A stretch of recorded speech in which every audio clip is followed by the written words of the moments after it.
Slavery is back. Welcome to a place where private business profit from a captive labour force, yet pennies are spent on medical services to a population in which the Indigenous, the poor and the mentally ill are overrepresented. Where isolation, humiliation and degradation are facts of life. Welcome to prison.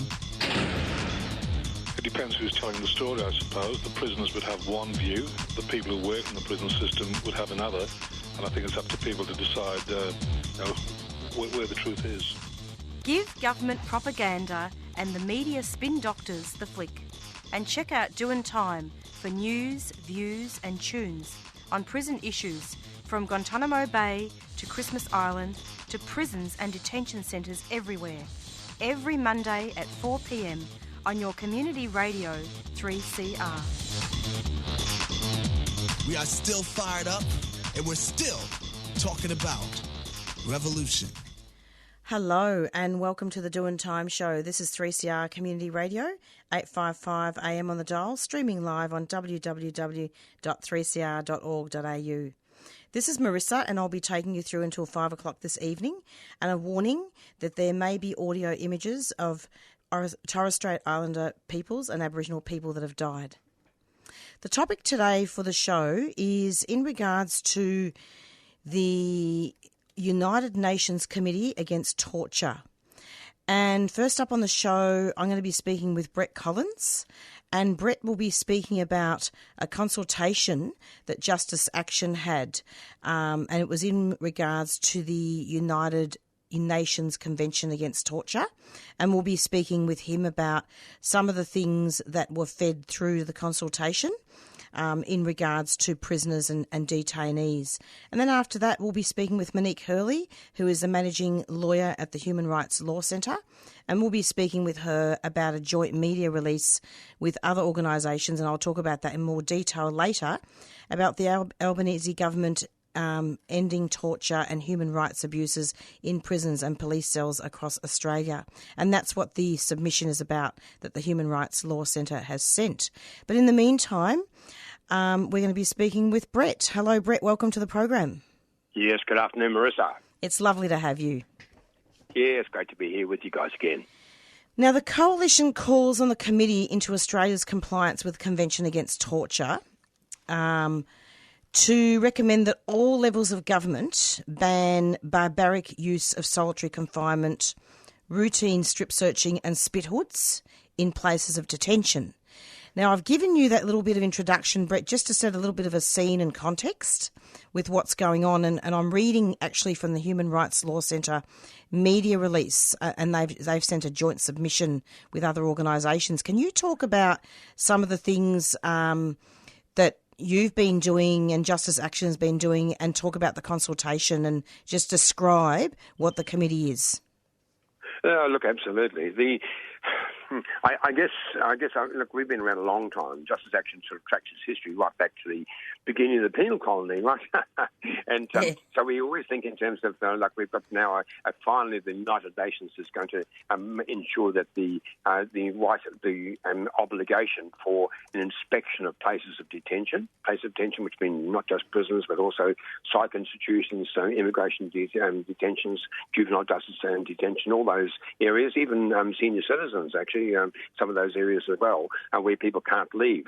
They are the areas now that are to be examined carefully. And so Australia did sign the optional protocol, which requires now every jurisdiction to have a way of inspecting places of detention. So this is quite an exciting time, because in 6 days, in fact on the 16th of October, a special delegation coming from Geneva will be coming into Australia and will be examining particular places, and in preparation for that, they had a Zoom meeting with civil society. One group of whom was ourselves, and we spoke with the SBT.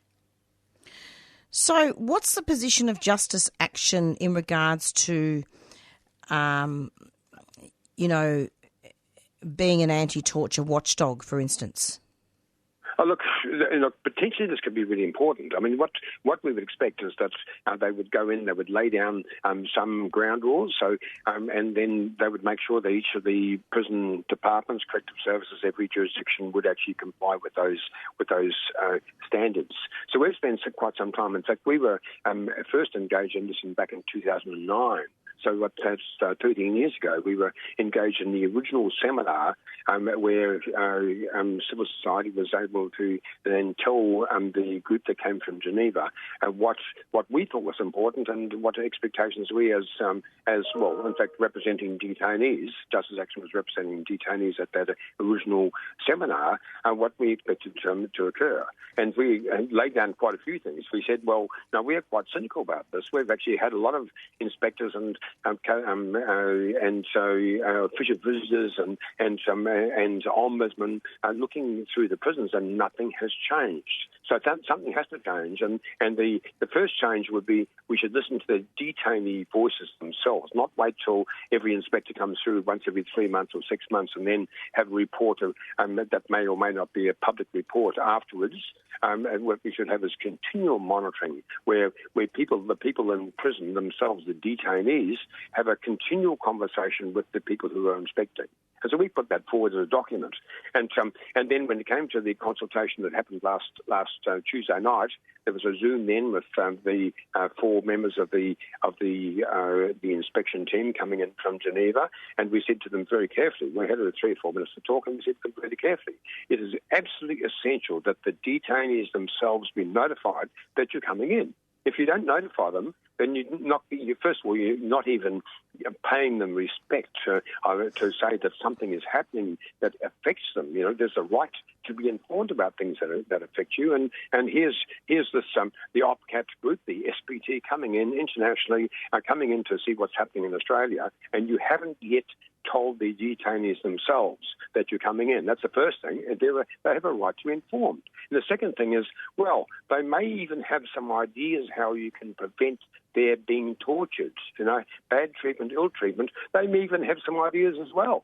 So that's the second thing. And the third thing is, well, you must respect the detainees' humanity. You must actually respect them as human beings and therefore talk with them. Don't act as though they're chickens in a hen house. No, the human beings. And the fourth thing is that even the custodians themselves, the guards, the prison officers, the screws. So they will see that a United Nations group is coming in and listening to the detainees, and that's the best deterrence. So that's how you deter bad behaviour. And then you can also access from the computer tablets in several jurisdictions, you can actually then also communicate directly with the monitoring bodies. And these are things you should call for. So we said that quite carefully to them and followed up with a document, and they're still waiting for a result. Wow! So you did that when? It was this week, was it? We did this last Tuesday. Last Tuesday. And we sent a submission into them quite carefully as well, saying there are quite a few things you should look at. It's not good enough to just go in and look around and then sort of step back out again. No, you can't get away with that. Now, you're coming in now to Australia. We've actually been around a few years. We're the old convict colony, if you don't mind, and there are quite a few things we expect from you. So while you're here, first thing you need to do is listen to the detainees, and second and third, fourth things you have to do. Second thing you have to do is you have to recognise that solitary confinement, which is used everywhere, used all over the place, even just as a way in which you can quarantine against COVID, that is a breach of OPCAT. That's a breach. For people unnecessarily to be separated from their support is wrong. And then it's also wrong to strip search people, particularly women prisoners who've been subject to abuse. That's an abuse. That is causing unnecessary distress, which is torture. And the third thing we mentioned to them was forced medication. The use of forced medication when they come in, 4 nurses hold you down, normally 6 or 8 nurses hold you down, and then they inject you in the buttocks with a medication which makes you become flaccid and then easy to manage. Now that is an absolutely appalling use of abuse of health treatment, and we want that to be called out by OPCAT as a breach of OPCAT itself. So that's what we're looking for, and we put it to them very sternly, and we're following it through over the next few days. And so you're talking about the forced medication in mental health detainees and mental health facilities? No, not only that, because in fact in many states and territories, including Victoria, they still retain a person inside the jail itself and actually can forcibly medicate them inside the jail. Is that legal? In Queensland it's not. They move you into the health department. In New South Wales, they hold you still in the prison department and forcibly medicate you. And in Victoria, we understand they do that. They don't always move people to the Thomas Embling Hospital. They hold people still in Victorian prisons as well and forcibly medicate them. So they're actually breaches of the optional protocol as well. And we want them to call it out. We want them to say that this is a breach and must stop. That is a violation of human rights, and I'm really glad that Justice Action was able to construe that as torture. Well, that's right. Look, on each one of these issues, we've made a point of doing some research, very significant research, and put together a paper. And then each paper on each one of those issues, strip searching of women in prisons, particularly forced medication and solitary confinement, we then distributed the analysis to each of the jurisdictions where they have a monitoring body, right? And some have them, some haven't yet. And we've distributed to them and said, we want your support to call this out as a breach of the breach of human rights and a breach of OPCAT. And so we've had varying responses, a careful response in different states and territories. So when does all this have to be looked at? I mean, when do the submissions get commented upon by the UN? Well, look, the submissions have already gone into this group coming in from Geneva. They're actually coming into, the group itself is coming in on the 16th of October. Now, we've actually said to them there are quite a few places which are areas of concern. We said some areas in Victoria, particular areas where there is abuse, like the Dame Phyllis Frost Centre for Strip Searching. We've identified that as a place. We actually did a consultation through the several Facebook pages to ensure that we were listening to people from all around Australia, friends of and families of people who were locked up. And we then, after that, distilled the information and then identified certain places where we felt the inspection team should go and make a report. So that's been in for a little while now, and we intend to make sure we stay very close to the inspection team to make sure we know what's going on, and we'll commentate on it as it goes on. Are listeners able to access the Justice Action submission? Absolutely. It's on our website.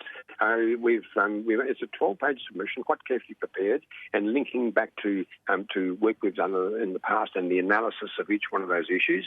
But we think probably the most important is to make sure the issue of the detainee voice gets out there, because without that happening, it means that effectively there's almost a preparedness to turn their back on the people who are actually in there, not to recognise their humanity, not to recognise they have a part to play, not even to recognise their right to know that they're coming in. That's all bad things. And so we intend to call that out as a primary issue, and then the detainees can talk about it themselves. They know best of all what's occurring. And finally, can you summarise the recommendations that you've put in the submission? Just so that listeners just have a bit more of a detailed idea. Is that all right? Yes, absolutely. Well, the submission itself picks up the four issues. Picks up basically the right to detainee representation is the first thing. The detainee representation, being told about it, what's about, what does OPCAT stand for, and what can they expect from OPCAT, first thing. Second thing is an issue of solitary confinement, calling that out as causing unnecessary distress, which is the definition of torture, causing unnecessary distress. And because, in fact, the reasons for solitary confinement can be easily dealt with in other ways. Right? That's a very important issue. And then forced medication. Forced medication as an abuse, absolute abuse, appalling abuse, and for which there is no justification. And last of all, strip searching, particularly women prisoners who are subject to abuse. All those things we've identified as four basic issues that should be dealt with by OPCAT, and they're carefully defined, and the issues on which they should act.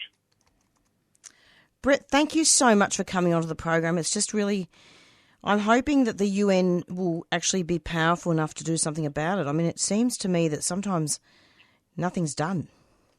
Yes, of course. And look, we've been around long enough to also be cynical that they can float in, talk to each other, talk to bureaucrats, all have a smarmy good time, and at the end of all, detainees not being affected at all. Well, we'll do our best to make sure that's not the case. And tell us the website that listeners can go onto. Okay, they go to www.justiceaction.org.au, and it's all up there. In fact, our leading article is on OPCAT, and they can get a sense of the analysis as well. We've very deliberately listened to people, and we're putting it up there to make sure that, as I say, that the detainee voice is heard, and this is a chance to amplify it, and we intend to make sure that their voices do get out there. Brett, you're a legend. Thanks so much, and I'm hoping that we talk to you back again soon. Lovely. Okay, thanks, Marisa. Thanks for the chance to speak. Take care. Bye-bye. Okay, you too. Bye. Bye-bye. And that was Brett Collins from Justice Action, speaking about a submission that Justice Action put forward to the UN in regards to the torture of detainees and prisoners, and feeding that through to the UN Committee against torture.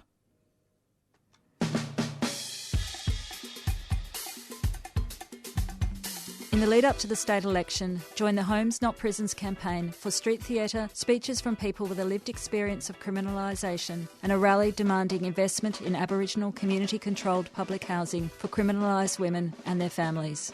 4 p.m. on Friday 14th of October at Parliament Steps in Naarm, Melbourne. Keep the pressure on. Fund communities, not prisons and police. Friday 14 October, 4 p.m, Parliament Steps. Homes Not Prisons is a 3CR supporter.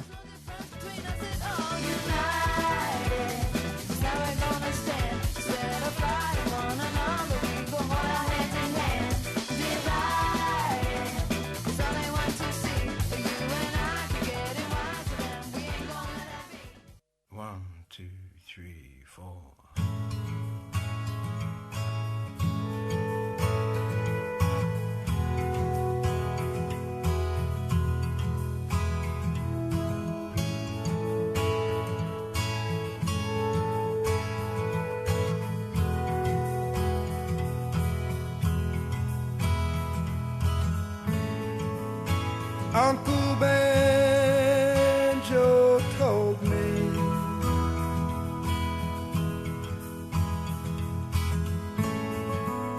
before the children went away,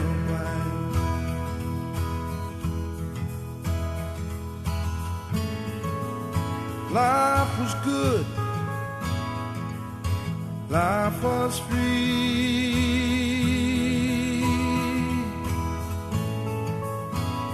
Not like it is today.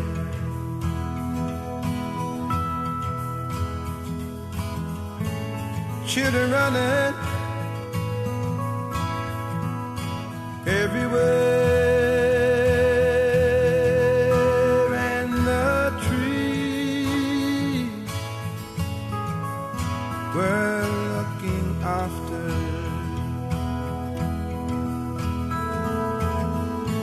Little spirits dancing there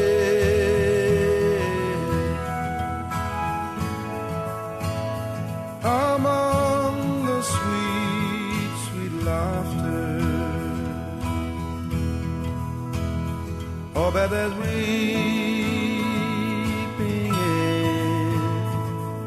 in the forest. Now that the children have gone, and the trees at night get no rest. For they were there when the children were born.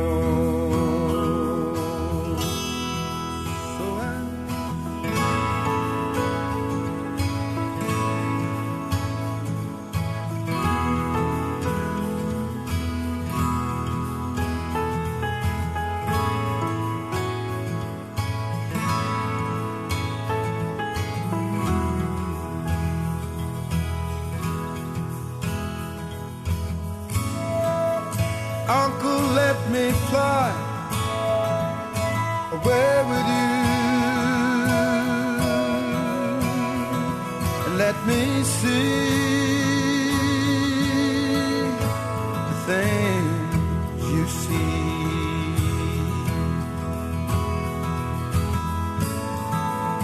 When children laugh as children do, as they play among the trees, I bet there's weeping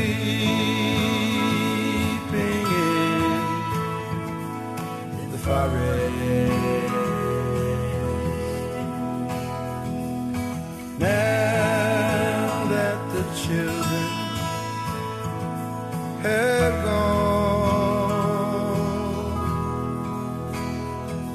and the trees at night get no rest. They were there when the children were born.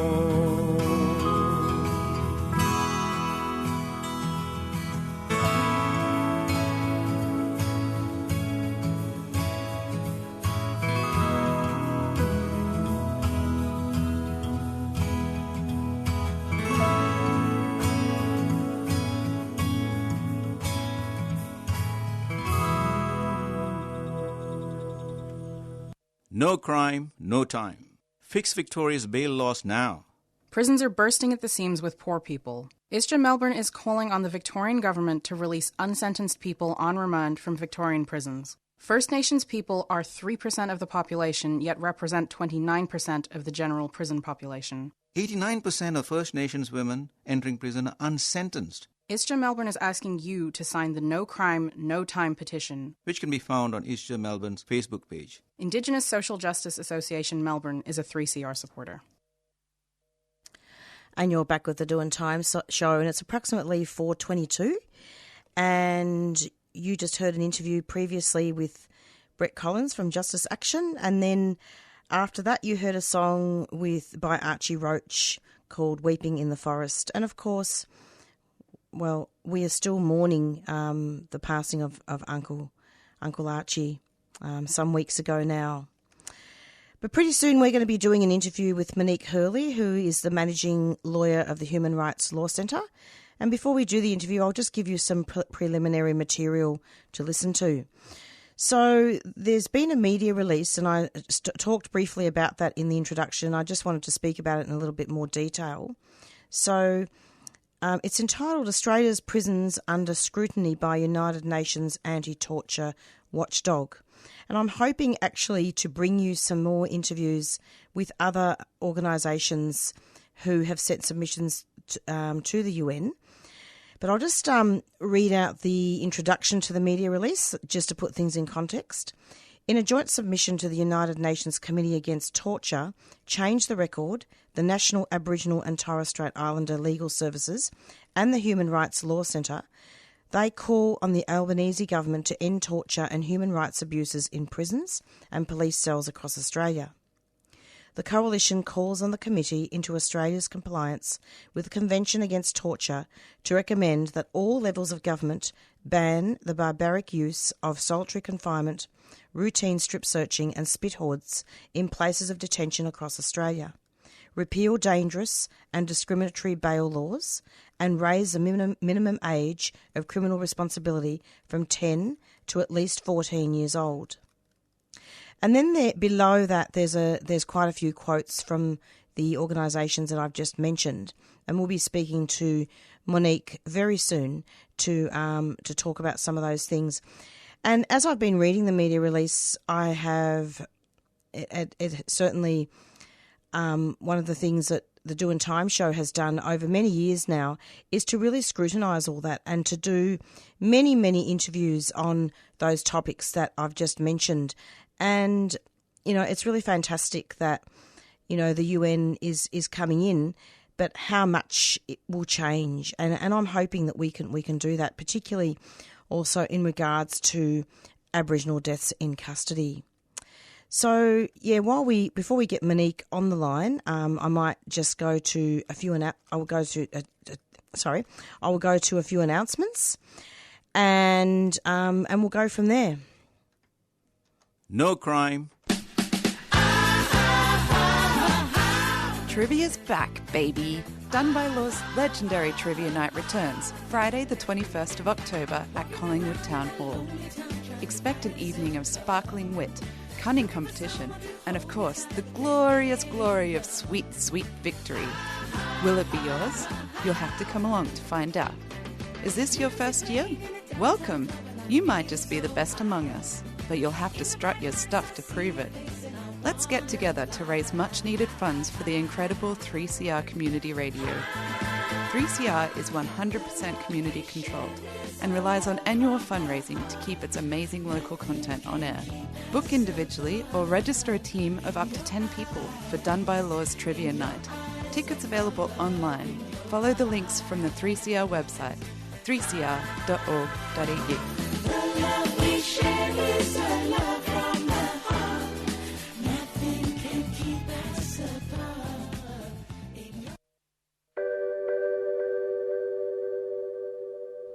So it's up to us, the people. We need a treaty in this country.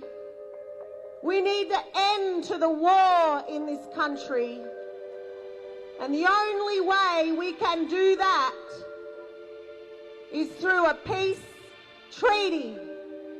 Not the one you see in Victoria, not the one you see in Queensland, not the one you see in the Northern Territory, because they talk treaty and still lock our people up. They still kill our people. They still desecrate our land and our water. A treaty means peace. A treaty means equality. And a treaty means justice. Thank you.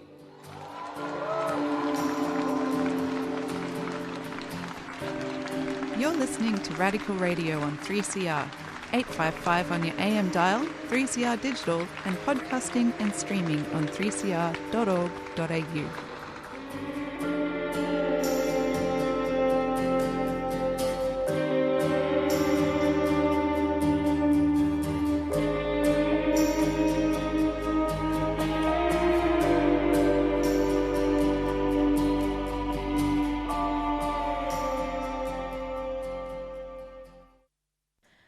And if you've just tuned into into 3CR, this is the Doing Time Show, and it's approximately 4:27, and we're going to be speaking pretty soon with Monique Hurley, Managing Lawyer of the Human Rights Law Centre, in regards to the consultation with the UN, and I just gave a bit of an intro earlier on.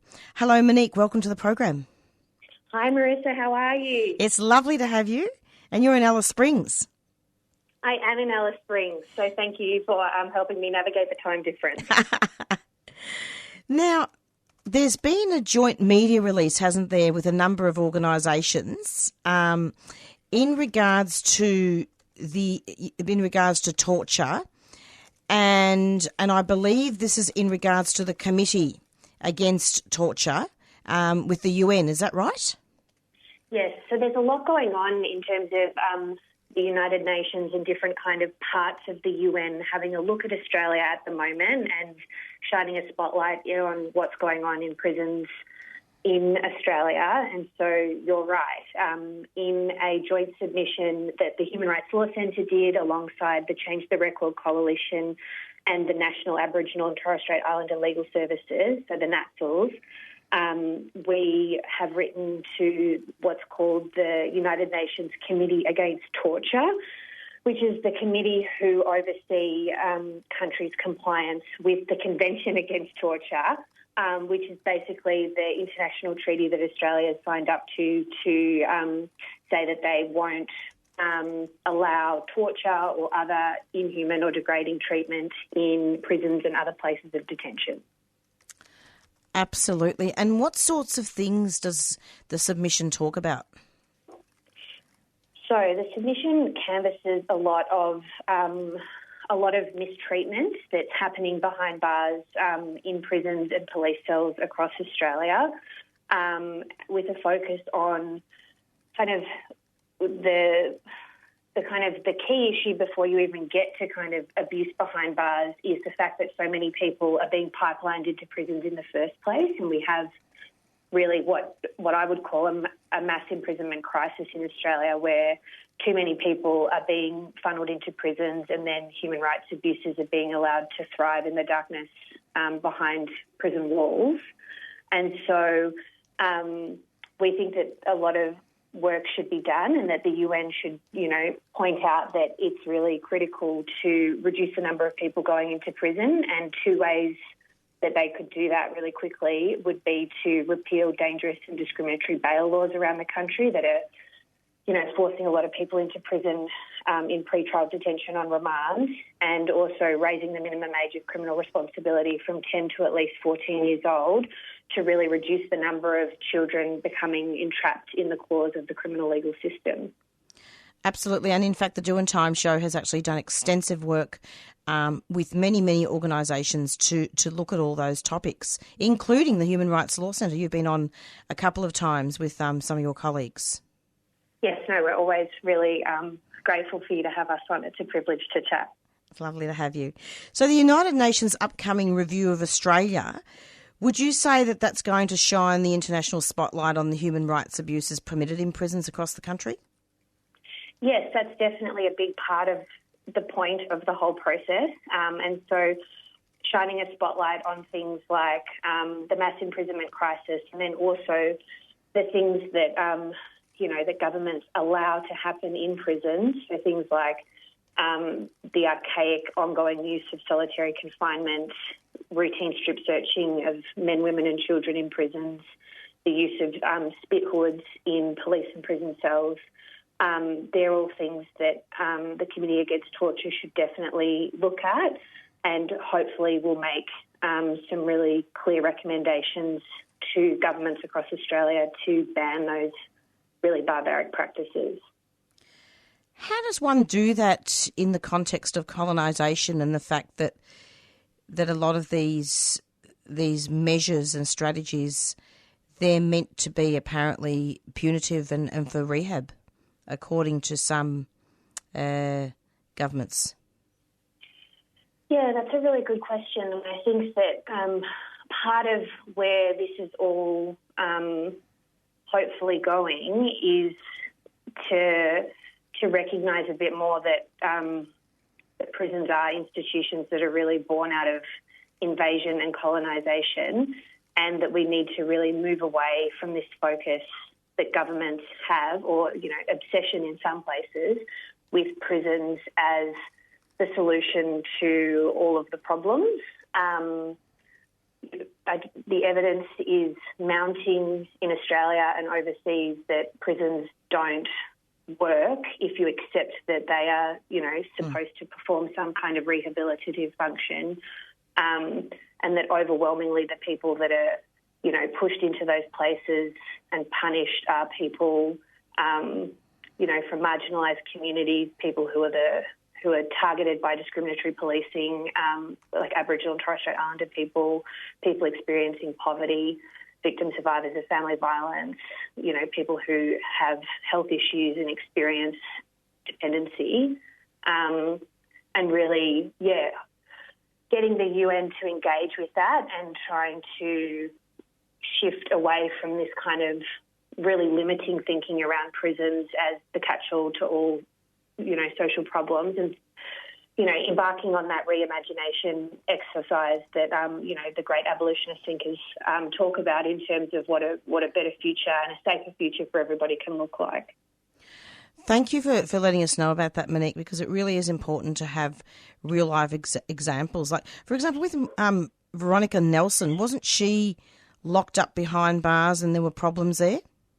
The Aboriginal woman that died in custody there in Victoria. Yeah, and so Veronica Nelson did die in custody, and the Victorian Aboriginal Legal Service has been representing her partner in the coronial inquest into her death, and she was, really tragically and horrifically locked up for really minor level offending and denied bail because of the how the reverse onus provisions in the Victorian bail laws operate, and then, really treated horrifically while she was detained at the Dame Phyllis Frost Women's Prison and died in that really awful place. I think the findings for that coronial inquest will come out later this year, and hopefully that'll be an opportunity for the Andrews government to take some long overdue action on fixing Victoria's bail laws that had a really significant impact on Veronica Nelson and the horrific circumstances of her passing. Very horrific. I find it interesting that the federal Albanese government, or indeed the federal government as a whole, successive ones as well, I just wanted to clarify, has the UN's anti-torture protocol been ratified? Yes, it's been ratified by Australia, and so that applies at a federal level and at a state and territory level. And so when the focus of my work is on criminal legal system reform, and so that tends to be something that's within the scope of the states and territories in terms of they're the ones that set their own criminal laws. But it's also relevant for the federal government because there's a role for them to play in taking leadership on a lot of these issues. And we've been calling on the kind of newly elected, or not so newly elected, but relatively newly elected Albanese government to really lead the way on raising the age of criminal responsibility, and also on the implementation of the UN's anti-torture protocol, which is OPCAT. Okay. Because, I was just having a look at this, the media release, and I believe that the coalition in this media release feels that little progress has been made towards implementation in Victoria and New South Wales, and that the committee should recommend that those governments take urgent action to implement the treaty. Can you talk about that? So that's in relation to the optional protocol to the Convention Against Torture, and that's what the acronym OPCAT stands for. And that's specifically about setting up independent oversight and monitoring of places of detention, and that includes prisons and police cells. And so, the Australian government ratified that back in 2017, and there's been a few extensions granted by the UN in terms of Australia's, we've been getting more and more time to implement it because of lack of progress. And so January 2023 now looms large as the current deadline for implementation of that. But as you point out, alarmingly little progress has been made towards implementing that in Victoria and New South Wales in particular. Absolutely. And Monique, you've given a really concise overview, and I'm so glad that you've been able to really unpack the definitions, because a lot of people don't really understand what the UN is. I mean, you talk about the UN as this very powerful body, but really, more needs to be done. Yeah, a lot more needs to be done, and it's really about taking action here. And the United Nations can make recommendations and point out really problematic things that are happening here, but it's really about state and territory governments and the federal government here in Australia taking action to make these things a reality, a long overdue reality. Exactly, and it's fantastic that the Human Rights Law Centre has been able to work with Change the Record and the other Aboriginal organisation as well. Yes, the legal so service. A lot of our work, most of our work is done in partnership with Aboriginal community-controlled organisations, and Change the Record and the NATSLs do really terrific and impactful work, and always keen to support everything that they're involved in. The other final thing that I'm interested in, I was wondering if you could quickly comment on this, Monique. I'm conscious that, we've all got limited time. But, I'm just having a look here. So the submission responds to Australia's State Party report dated the 16th of January 2019 that is due to be considered by the committee during the treaty body's upcoming session running from 31st October 2022. And then there's some dates listed after that. Can you explain that? That's a great question, Marisa. So, yes, UN mechanisms are notoriously very complicated and a little bit convoluted in how they operate. But basically, countries get reviewed. If they've signed up for the treaty and they have ratified it, they get reviewed in cycles. And so every so often, Australia will get reviewed for its compliance with the Convention Against Torture. And this current reporting cycle, the dates that you pointed out, Australia's State Party report dated the 16th of January 2019, and Australia was due to be reviewed much earlier than now, but it all got delayed and postponed because of COVID, and a lot of the work of the UN was suspended during that period of time. And so we're at the point in the process where the Australian government submitted that report back in January 2019, and that's the report that the committee is going to have a look at and interrogate and ask the Australian government questions about. And there's an opportunity for civil society and so organisations like the Human Rights Law Centre, Change the Record and the NATSLs to kind of provide feedback on that report. And so that's what our submission has done. It's looked at that Australia State Party report and said, these are all of the things that we think are potentially misleading or incorrect or out of date or wrong. And so the UN will have that in front of them to compare it to the State Party report later in the year, in November when they review Australia. It's very interesting, isn't it, Monique, that, it's quite embarrassing really that Australia is really quite instrumental in violating a lot of human rights. Yeah, I think it's really shocking that it's 2022 and there's still, people being tortured in solitary confinement, women being routinely stripped of their dignity, and that we live in a country where children as young as 10 can be locked up in prison and police cells. It's really, it's hard to believe that that's, the world that we accept. And so it's really, hopefully this is an opportunity, as you said earlier, for the UN to shine the international spotlight on the Australian government and governments at all levels that they're allowing this to happen, and hopefully that will prompt some change. I was just talking to Brett Collins from Justice Action earlier on during my first interview, and he was mentioning that Justice Action had written a submission and talked about COVID-19 and how a lot of prisoners were being separated and placed into lockdown, and that they saw that as torture.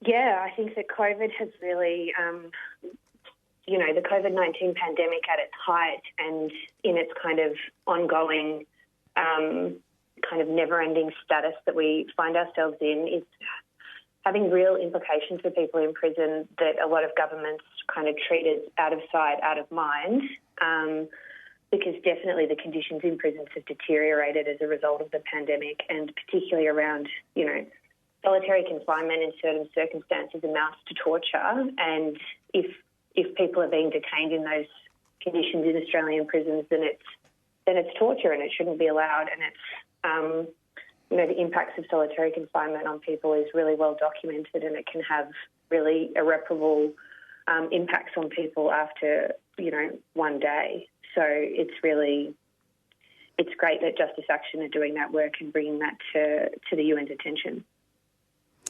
Monique, thank you so much for coming onto the program. Are there any final comments that you wanted to make? I mean, maybe you could, even if you wanted to, you could just give listeners the link to the report.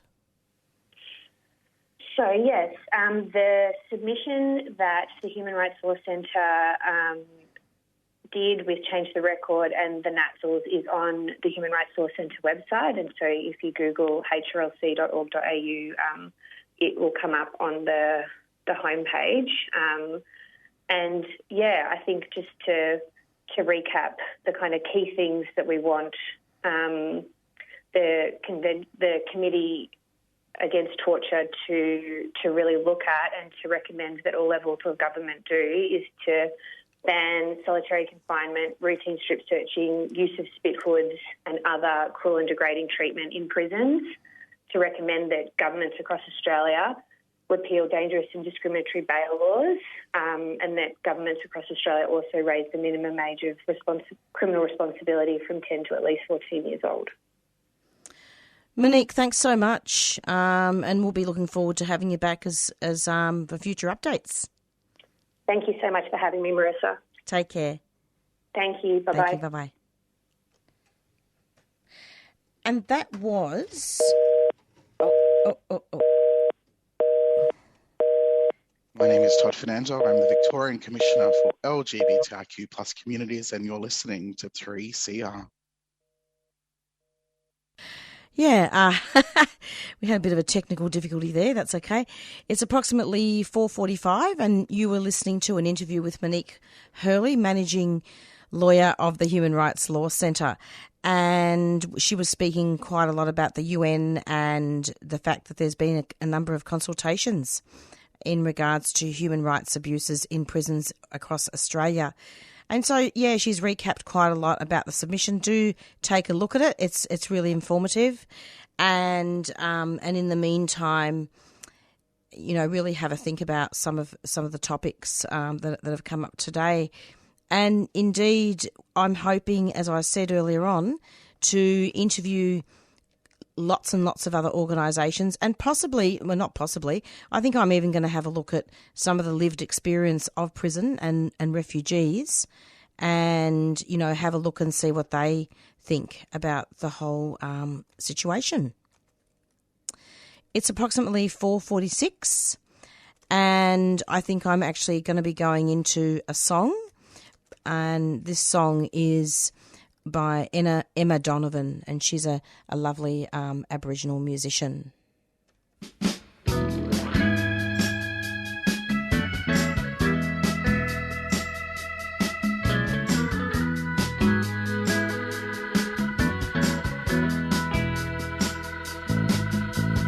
I'm in no place to judge you, girl.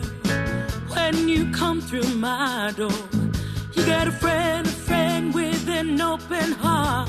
Get a friend you can call. Don't forget when you're down and in darkness, I can pick you up in the hardest. Said I'll be there for you, and I'll be the one to help pull you through. Feel shame, I can see it in your face. I've been there and I know that place. So pick up your lid, take a lift, girl. Keep your head up, feel the love. Take a lift from me, girl. Keep me in your reach, girl. Take a lift from me, girl. Keep me in your reach, girl.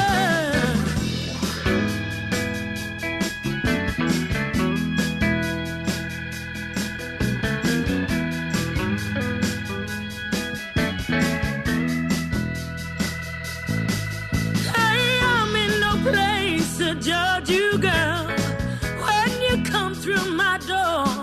So you got a friend with an open heart. Get a friend you can call.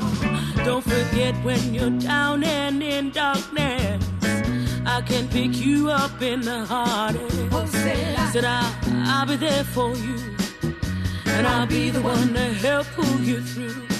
Don't feel shame, I can see it in your face. I've been there and I know that place. So pick up your lip, take a lift, girl. Keep your head up, feel the love. Take a lift from me, girl. Keep me in your reach, girl. Take a lift from me, girl. Keep me in your reach, girl. I said take a lift from me, girl. Keep me in your reach, girl.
This is the Doing Time Show, 3CR. It's approximately 4:50. And you just heard a song by Emma Donovan, and I believe it's called Reach Out. And we're nearing the end of our show. I just wanted to read out a very quick media release. And it's very recent. It was actually issued, I think, on the 10th of October 2022. And it's entitled Time to End Police Investigating Police, Joint Call for a Police Ombudsman. The Victorian Aboriginal Legal Service, VALS, the Police Accountability Project and other community legal centres and Aboriginal organisations have called on Premier Daniel Andrews to overhaul the state's failed police oversight system with the introduction of a police ombudsman. VALS and the Police Accountability Project are part of a coalition of lawyers, non-profit organisations and legal centres who represent and work with people who have been subject to police harm in Victoria. The coalition has sent an urgent open letter to Victorian Premier Daniel Andrews that outlines deficiencies with the handling of police complaints and calls for action. Police investigating police simply doesn't work for Aboriginal people. When Victoria Police investigate complaints from Aboriginal people, IBAC found that more than half the time they ignore relevant evidence, said Narita Waite, CEO of VALS. Aboriginal people are more likely to suffer police misconduct, but less likely to make a complaint. Our community knows that the system doesn't take their complaints seriously. When Aboriginal people suffer police misconduct, with no accountability, the trauma of that experience can disrupt their lives and leave them needing other support. That's why 6 Aboriginal community-controlled organisations have signed onto this letter. Aboriginal people are more likely to experience serious police misconduct. The Independent Broad-Based Anti-Corruption Commission, IBAC, recent report into complaints made by Aboriginal and Torres Strait Islander people found that over half of the investigations failed to collect or consider relevant evidence. It also showed conflicts of interest were identified on 84% of files, and half of these conflicts were not managed appropriately. 73% of Aboriginal people who made complaints were not updated on the investigation. The systemic failings of Victoria Police have seriously diminished the Victorian community's confidence in police, including the use of barrister Nicola Gobbo as a police informant, the death of Yorta Yorta woman Tanya Day in custody, the assault of a disability pensioner by officers, the Force's botched 2019 raid on the Hares and Hyenas bookshop, and its 2017 raid at Inflation nightclub. Gregor Husper, Inner Melbourne Community Legal's Police Accountability Principal Solicitor, said investigations into police complaints require different powers and skills to that of the corruption watchdog. A police ombudsman in Victoria is the only viable solution to ensure there is an independent and proper investigation into all complaints about police misconduct, systemic failings and processes. It's time for Victoria Police to be held accountable for any misconduct, Mr Husper said. IBAC has the power to investigate complaints of police misconduct, but the corruption watchdog only has capacity to probe around 1% of these complaints. The IBAC Commissioner has admitted that even with more funding, IBAC could only investigate up to 5% of police complaints. Narita Waite added, "Years of experience have confirmed what common sense could tell you. When police investigate themselves, complaints aren't seriously investigated and officers routinely get away with misconduct. The government must establish an independent police oversight body to independently investigate all complaints. Police have significant powers. They carry and use guns, tasers, pepper spray and batons. Officers can stop and search people on the street and can enter a person's home, arrest and detain people. There must be accountability. We are gravely concerned the status quo will allow police misconduct to continue unchecked." And there's actually a letter, an open letter that's written, if you wanted to Google the Victorian Aboriginal Legal Service and have a look at that. And I'll just give you a little bit of background. Victorian Aboriginal Legal Service provides free legal advice and representation of Aboriginal and or Torres Strait Islander people in Victoria. And Inner Melbourne Community Legal works for inclusive and safe communities and the full realisation of human rights, which includes advocating for systemic change in many areas, including police accountability. So I'm hoping to actually do an interview on that sometime soon, but I did want to give listeners some background as to what will actually be coming up in the next couple of shows. But in the meantime, it's goodbye from Marisa. And we're going to be going out now with our theme song, Black Fella, White Fella by the Rumpy Band. And I just wanted to tell you to stay safe and look after each other. And stand by and take care. Bye.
You've been listening to a 3CR podcast produced in the studios of independent community radio station 3CR in Melbourne, Australia. For more information, go to allthews.3cr.org.au.